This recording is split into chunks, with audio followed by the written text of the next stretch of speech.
established a quorum, would you all please stand for the Pledge of Allegiance?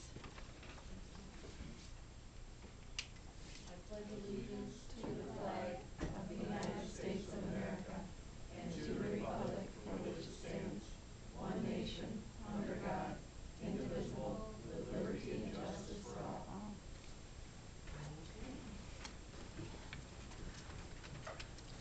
Come on in, sir, have a seat. We won't keep you standing. Are you looking for somebody? I'll just take the picture for the yearbook of the school. Oh, all right, have a seat, we'll get with you in just a second, We have okay? two people that aren't here yet, so. Just get the camera warmed up and we'll be ready to go. Then you better not come. We'll Photoshop. Okay. All right, we have a few things on the agenda tonight. The first one that we'll deal with is the hiring of the new head football coach, a recommendation from Ms. Johnson. Would you like to go over that? I've got it right here. Ms. Joslin was at the girls' district basketball game. First night of districts over in Candace. She's over there taking care of business. So it falls to me to make the recommendation on her behalf, and that is that we hire Tyler Ford. He was the assistant varsity coach last year. With Josh Shattuck leaving, Suzanne is recommending that Tyler Ford become the boys' varsity football head coach.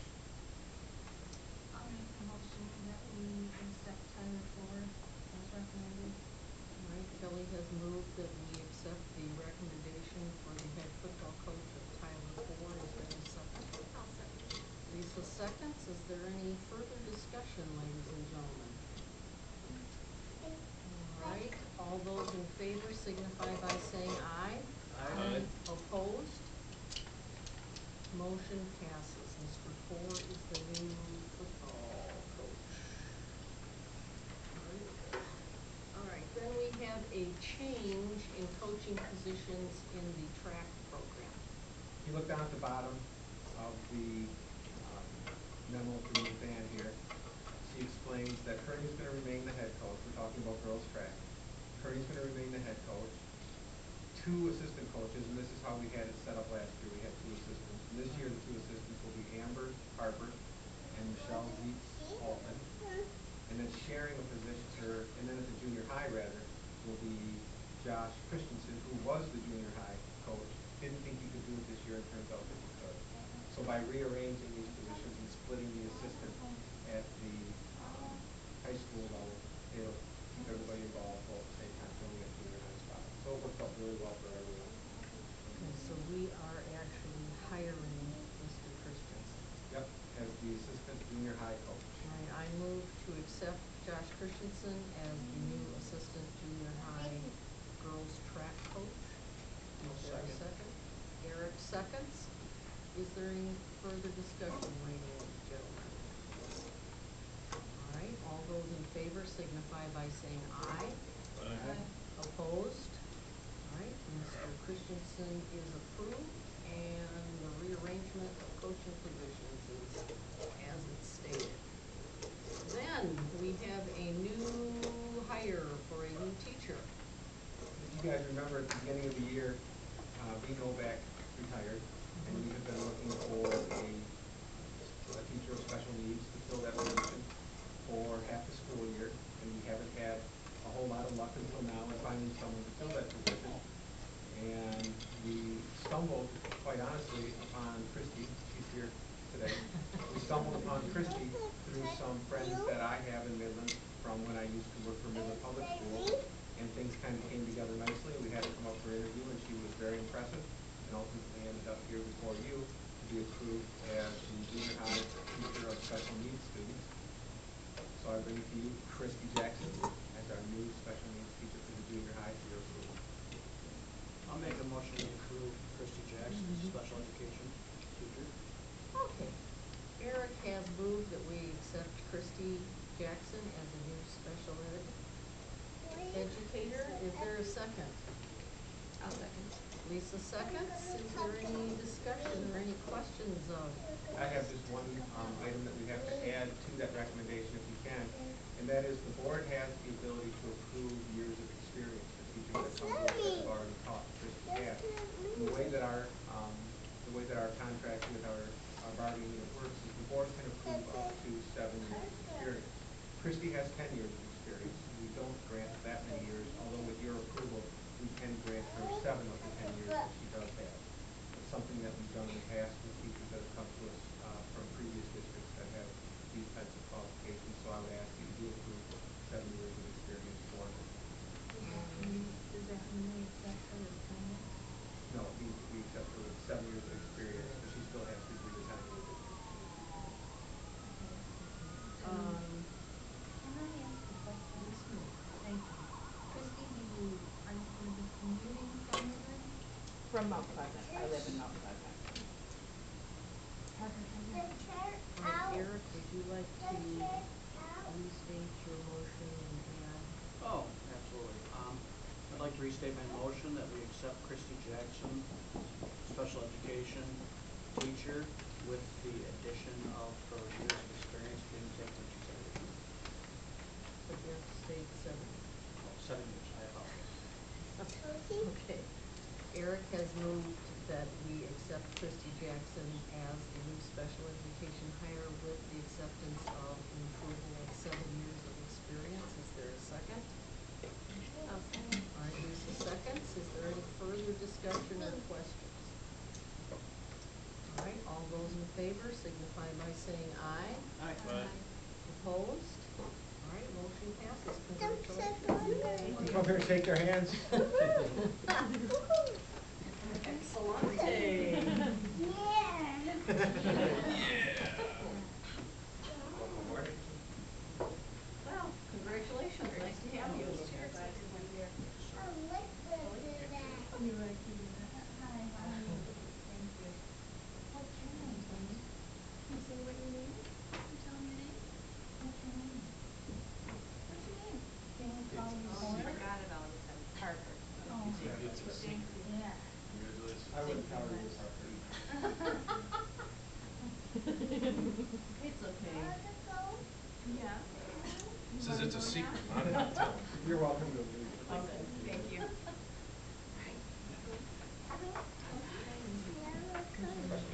Can I have your purse? Okay, that's it. That's Yep. special. All right, we're going to stand adjourned at the special meeting. And at 7:08, we're closing the special meeting. And at, let's 7:09, let's call the workshop to order. All right. Okay. If you guys want to, Brad, you can move around or you can sit way down Do you there. want to take the picture? Since Encourage movement, doesn't it? Well, we have 2 people actually. I'm gonna call Mr. Bragg and have him reschedule the picture so that because we have 2 board members absent right now, so I'll call him tonight and reschedule it. Yeah. But you're welcome to hang around if you want. Oh, come on. All right. Okay. Thanks for coming. Thank you. We'll get all spiffed up for you again sometime. Have a great night. Okay, You you too. too. Thank you. Drive safely. Thank you. All right, we have, He was a gentleman enough to have taken his hat off and everything. Yes, he did, but I really wish he would pull his pants up. That's okay, that's me. Sorry. all right. Policy update, process and cause. We talked a couple of times about updating the policy, so I wanted to give you some of the history on that and also share with you the background on how policy development has changed over the years and how it can be taken care of moving forward. There used to be 2 policy development consulting firms, and one was Michigan Association of School Boards and the other one was Neola Incorporated. Michigan Association of School Boards works now with Neola so that there aren't 2 separate entities trying to do the same thing. So Neola has become the go-to group when school boards are looking to develop or to update their policy. So I got a hold of Neola and I had them send me, you have it in front of you, I had them send me all the information regarding how the process works. The process is really at the whim of the board as far as how you want it to go forward or how long you want it to take or how you want to involve different people in all of the different angles that you can take. And I've talked with them at some length about what they suggest as being the best direction to go. The bottom line is to redo all of the board policies, to bring them all up to date with all the current state laws and legislative mandates that have come along, is gonna cost the board right around $17,000. So, that's very close to what they charge through MASP. It's the price you have to pay. It's not a project that the board can take on its own. There are too many legal catches, there are too many legislative angles that for any one person on the board or any group of people to try to go through and know what is necessary to know to do the correct job, or the right job of updating policies. It's too much. So with that all said, if we're going to go through and do this, we have to be prepared to spend $17,000 to make that happen. So it's really up to you folks. What would my recommendation be? You need to update your policies, especially now. With all of the legislative updates that have happened over the past 3 years, it's very easy to get behind in not only your policy development, but also your administrative guidelines. Because the way that the policies are working now, and the way that the new laws are working, is every policy also requires a set of administrative guidelines in how that policy is going to be administered. So in order to make all of that mesh nicely and work together, you really need to go through a consulting firm to pull it all together for you. On the alternative, you can keep clicking along with the policies and administrative guidelines that you have, but you just have to realize that they are antiquated, and bringing them up to speed is not something that you can do on your own. So it's sort of a catch-22. Because we used to do that. We used to take a section of the policy book and try to go through it and update it, and it was incredible. It was a long process, and When was it, sorry, go ahead. when was the last time we did this? 5 years ago. What happened was, when that might have been more than that now, Brad, it might have been, it was, the superintendent that was here previous to me started that process with the board when he was the superintendent, and the process was never completed. It sort of fell off the radar at some point in time. And when I got here, the board tasked me with reinvigorating that process and trying to finish it. So much time had passed since the Michigan Association of School Boards had started that process that they did not want to finish it without us paying more money because it had been sort of left go for so long. So what we did is I worked with MASB, I talked them into finishing the process for the original agreed upon amount that they had charged, and I don't know off the top of my head what that was. And we sat down and we went through the process and we got the policies updated at that time. And thinking that, I've been here, this is my 8th year, so that was my first year here, so it's been 7 years since the policies have been looked at. It's time. What is the MESB or whoever, what's the recommended time that we need to look at that? Just depends on how fast things change. You know, you can get a set of policies in place and do minor updates along the way for many, many years, unless legislatively there's a whole bunch of stuff that comes down that changes the face of whatever business you're involved in. In our case, there's been so many changes legislatively in the past 6 years that the face of public education truly has changed, and our policies right now don't reflect those changes, and they need to. The downside, obviously, is you have to budget for nearly $17,000 to make that happen. And there's no way to pull that into, like, say, two years, 2 fiscal years worth, or no, is that just a 1 year shot? Well, they'll let you spread it out over a year. You can make several payments over a year, but it's gonna stay in your same fiscal year, so it's really not gonna matter as far as when the balance sheets are cleared out. It's gonna be the same fiscal year, it just spreads it out and more evenly payment, I suppose. All right, what happens if the legislature, in their infinite wisdom, you know, we start this process, say, with Neola, and in 4 months, they make major changes again, and Neola has already gone through some of the sections that they changed. Or like at the end of the year, that we have more major changes, which we know can happen. If we sign a contract with them, are they obligated to, are there any legislative changes right at the end of that contract time to furnish those? They for are, us? and they do. Part of the process that you go through with Neola is you're provided with a subscription of updates. So as long as you're contracted with them, you have the initial cost of developing the policy, and then you have a yearly cost, a subscription of policy updates. Twice a year, every time there's a change, Neola puts out an update. If there's an immediate effect piece of legislation that goes through, Neola will put that update out right away. So that does keep you current. You have to pay a yearly subscription to do that, and the yearly subscription is about $1,000, So it's like a retainer fee. basically, yeah. Okay. And I assume this is the agreement? That's the entire agreement, yeah. Okay. We get to read. Yep, take a look at it, let me Okay. know what you'd like to do, and then we can go through exactly how we want to set it up. One of the things that I would recommend that we do is not get involved in a very lengthy, committee-driven process. Some of you have been involved in that, I know Kelly has, I know Linda has. When you do that, it sounds good going in, but it drags this process out forever. It can take so long that people lose interest and quit on it, which is what happened the last time. And you lose your money when you do that. I would focus on a pretty concise, fast-moving process, get the policies in place, get them well-read, get them approved, and move on. Otherwise, people will lose interest in doing it because it can become extraordinarily time-consuming, and then it just falters and fades away. What is the process then, I guess? I mean, how this works? I mean, once they update the policies, this isn't anything we have to approve per update, is it? You'll approve it in mass. So what happens is, once you're done with the entire process, and the process involves a consultant working with me to go through the policies. Oftentimes, there'll be a board member that will come to those meetings to sit in to observe. Sometimes not, it all depends on how you guys want to do it. You go through the policies. The policies are templates. They're already done. They don't make new ones for every single school district in Michigan. So the policies are templates. They're already put together. You go through them and make them unique to your district. For example, if in your district you have 5 school buildings, then the policies involving the buildings will list the 5 buildings that you have, as opposed to a school district that may have 25 buildings. So you make these templates match your individual circumstances in your district. As far as actually changing the nuts and bolts, the guts of the policies, you don't do a lot of that, if any, because these policies are put together by municipal policy experts and attorneys, and certainly none of us are qualified to start messing around with those.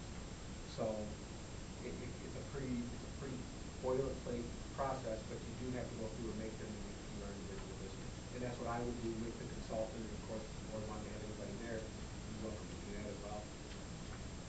Takes about, the fastest you can usually get something like this done is about 5 months. The longest it can take until you start to have to pay more money is a year. So anywhere between 5-6 months and a year is the concept. So the 17 is just for the templates, it's not for continuing, we'd have to pay over and above to have the continuing updates. You pay a subscription fee for the continuing update. And that's over and above the 17,000. Yep, that's a yearly fee that gets assessed. It's about $1,000. Yeah, see, it says here per update too, so I don't know how that works. Is that per? It depends on the update, on the type of update. Yep. And how many pages long it might be.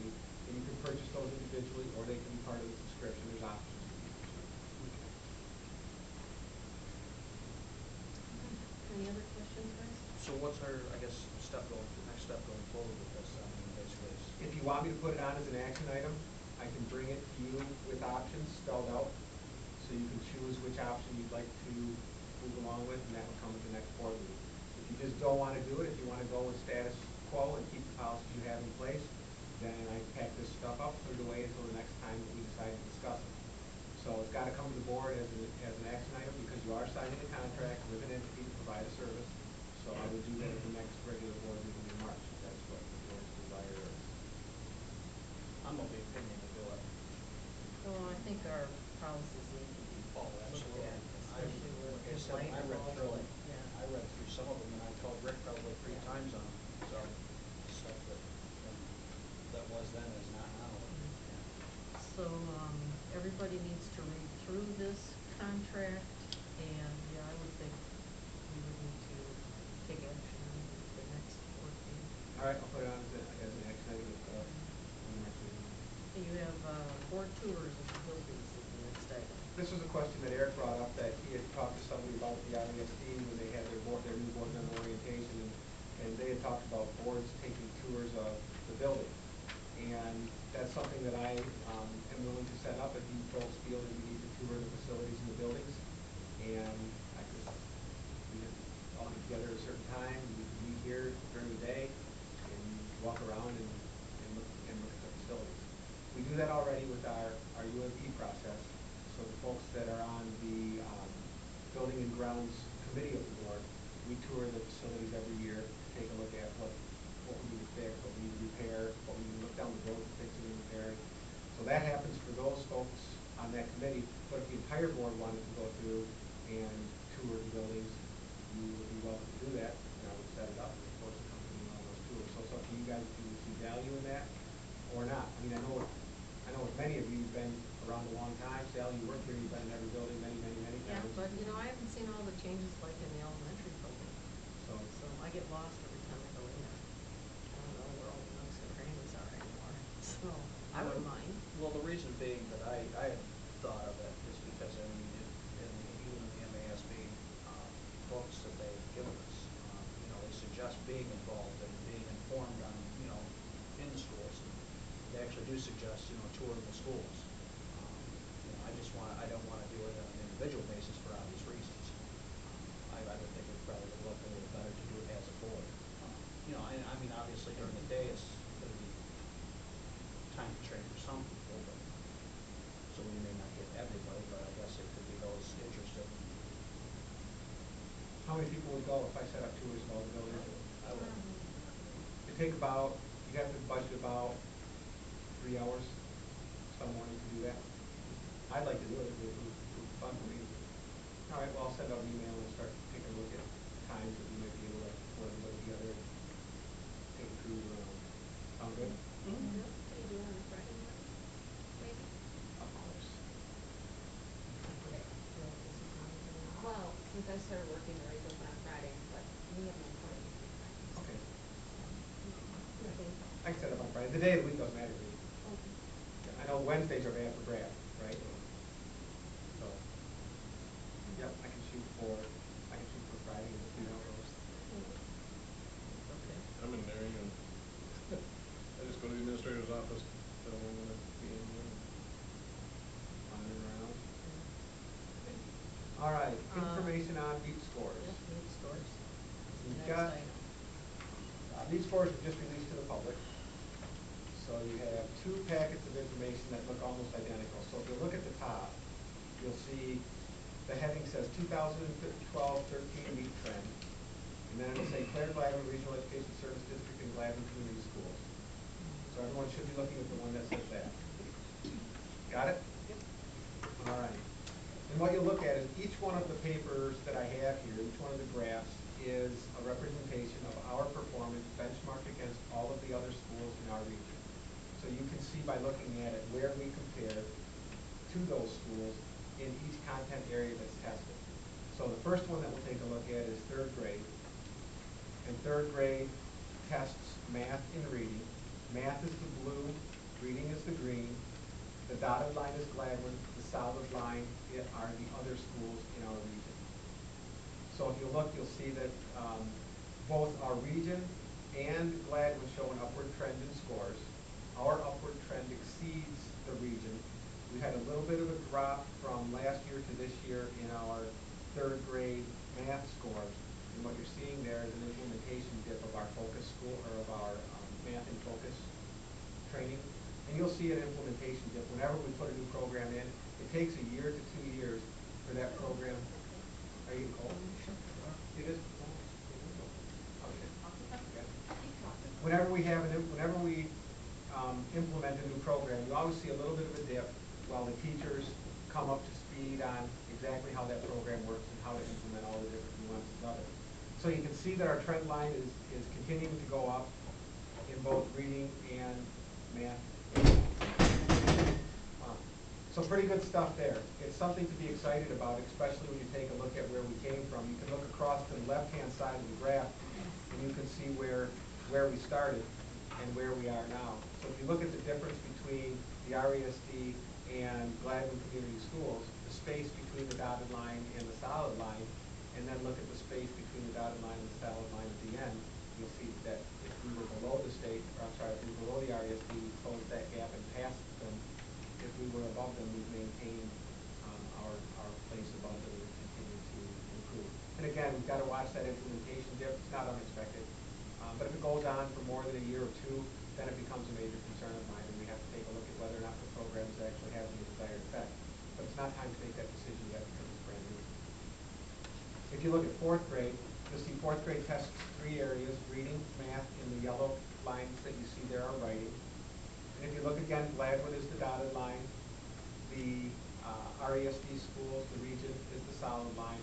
And again, we outperform the region in all of the tested areas in the fourth grade.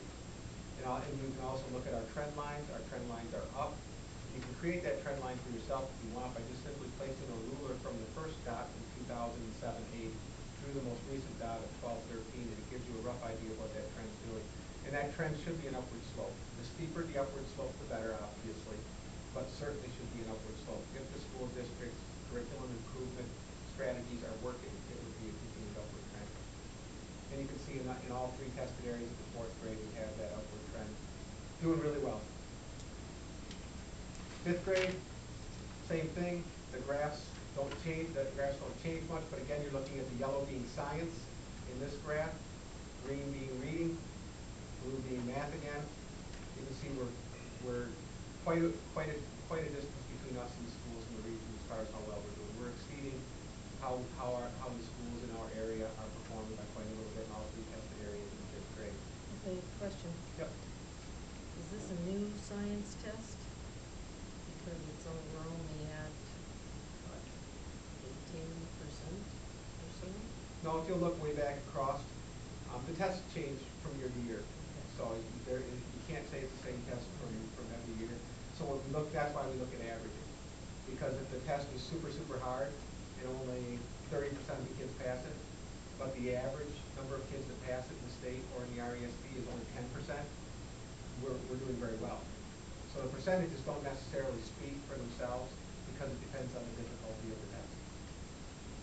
That's why we use averages. Yeah. So you can see again, we're exceeding the performance level of all the other schools in our region in 5th grade in all 3 tested areas.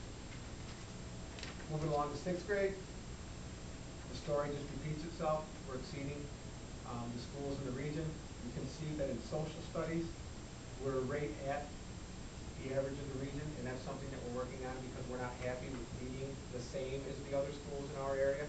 Our expectation is that we exceed them and that we exceed that average significantly. And we do in the other tested areas, but at the 6th grade, you see where we're social studies, even though it's a nice trend, I'd like to see that space be a little wider between us and the other schools in the region. One thing I should point out also for you is it says 6th grade, so you're looking at the 6th grade performance. It's a measure of all of the instruction that's gone on through 5th grade. Because the test is given in the fall, it doesn't reflect instruction given in the 6th grade yet. The 7th grade test reflects all the instruction that occurs up through 6th grade. Okay? What about the reading on 6th grade? We shot up and then we kind of just peaked and just kind of flatlined a little bit, and the district kept growing. Because we were so far above them, that when you get to 80% proficient, it's pretty hard to exceed that, to get much higher than that, because we're dealing with about 15% of our population are special needs students. So once we get to 85, 87% of the kids being proficient, we've pretty much got all the kids that are capable of being proficient at that point. It's pretty hard to go any higher.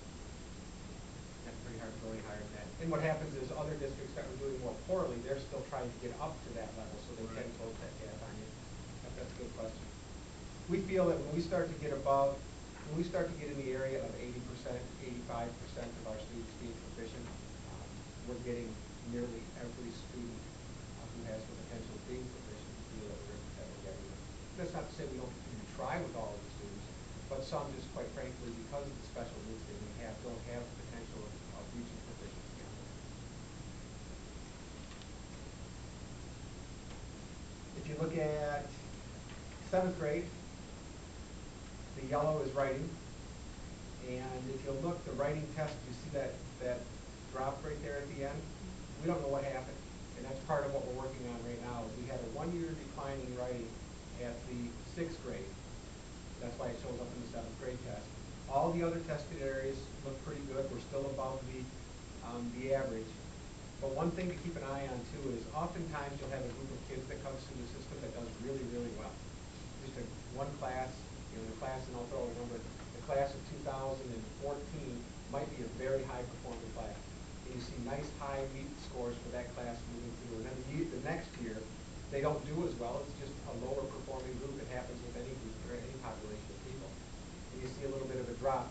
And what we look at to see is, did that drop occur in all content areas of that group that year? And if it did, it tells us that it probably is an anomaly caused by one group not being as high performing as the year before's group.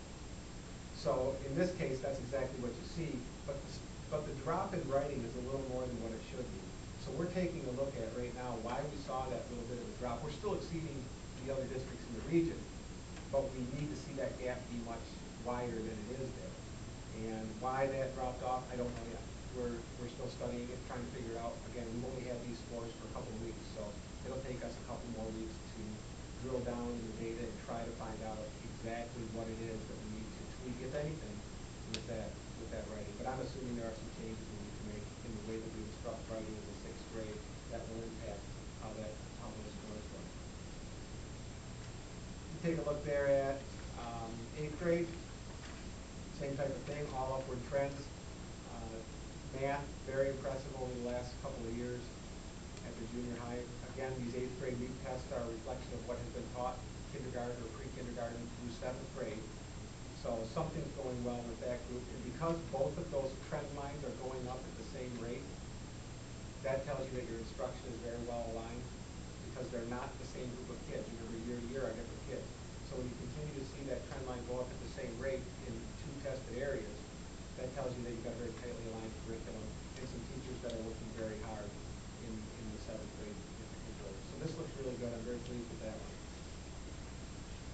This last one is 9th grade. It's the social studies test that we give them. And you can see we exceed the average there as well, although not by as much as we would like. And social studies has been a real difficult conundrum for us as we've moved along, trying to keep those scores as high as we'd like them to be. And we're spending a lot of time and a lot of resources this year focusing on what it is we need to do to improve social studies instruction, in particular in the 8th grade here at the junior high. We really see that, because remember, this is the 9th grade LEAP test, which means you measure instruction from the previous year. So we're really taking a look at what we're doing in 8th grade so that we can see that gap grow even wider. So at the end of the day, what does it all mean? It means that we are clearly exceeding the performance of all of the other schools in our region significantly, and we're doing very well. We are one of, if not the highest performing school district in our region, and we have been now for 2 years in a row, and we continue to get better every year. So I think that you can expect to see these scores continue to grow. I think you can expect to see the distance between us and the other schools in our region continue to get wider, and I think you'll continue to see lots of attention paid to what we're doing here in Gladwin to improve achievement, because I think it's going to continue to work. Any questions? It does. It looks really good. It's exciting. It's exciting stuff. The teachers are working very hard. The support staff are working very hard. The administrators are working very hard, and they're getting results. When you take a look at, and this spells it out from 2007 to 2008, and when the administrators come and share their goals with you, they'll show you their MAPE results going back to when we implemented the curriculum question vision. And we implemented that in 2006, 2007. So there's a year that's not shown on this chart. And when you look at, and pick any graph you want, when you look at 3rd grade math, and we were performing a full 10%, back in 2007, 2008, we were performing a full 10% below the other schools in our region. And now you can see following the trend line up where we are. That's a huge difference. 20%. Yeah. Because there was a 12, and they were at 32, so we were 20% lower. No, I'm looking at math. And math in 3rd grade, they're at 12. Statewide. Oh, statewide? Oh, okay, I'm sorry. You're looking at the statewide Yeah. chart. The other chart that I have that I've given you is even more startling to look at. I'll let you look at that one now that you understand how they're put together. But the state chart compares Gladwin Community Schools, all of these graphs compare Gladwin